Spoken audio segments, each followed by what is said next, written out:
kasus pembunuhan ibu hamil di Palembang yang menewaskan Anti Puspitasari, 22, perlahan terungkap.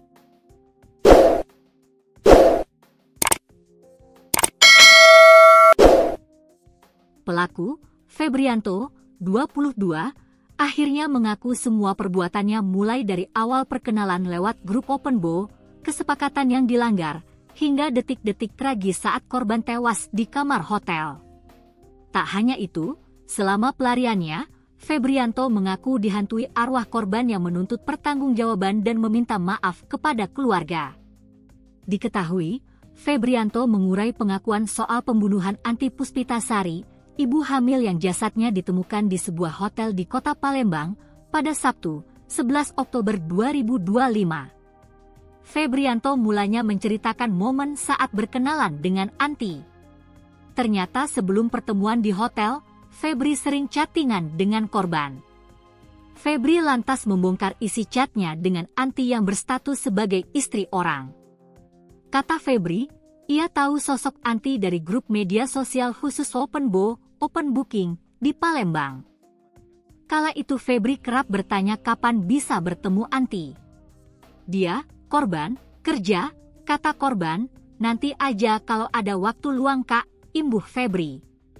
Melalui chat itu pula, Febri dan Anti bernegosiasi perihal tarif berhubungan badan.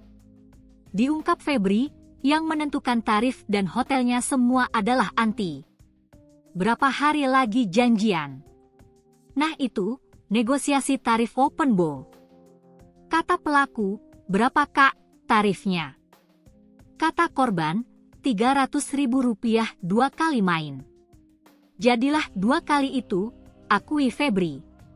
Dia, korban, yang nentuin hotel. Tahu, aku kan cek di Google suruh anterin bapak Grabnya, sambungnya. Saat berhubungan badan dengan korban, pelaku mengaku tak pakai pengaman. Febri lalu merasa kecewa karena korban mengingkari janjinya yakni menolak hubungan badan sebanyak 2 kali. Enggak pak, tidak pakai alat kontrasepsi, imbuh Febri. Karena kesal, belum waktunya habis saya disuruh keluar dari kamar, sambungnya. Ia pun menceritakan detik-detik dirinya melumpuhkan korban, hingga tak bisa bergerak. Menurut pelaku, ia membungkam korban dari belakang. Aku bungkam, saya dari belakang, saya bungkam pakai baju korban, tuturnya. Diketahui korban disumpal mulutnya menggunakan manset atau baju dalaman. Karena disumpal oleh pelaku, Anti Puspitasari pun saat itu tak bisa bicara. Pelaku melanjutkan aksinya dengan mengikat kedua tangan korban. Terus dia gak bisa bicara langsung aku ikat, ucapnya.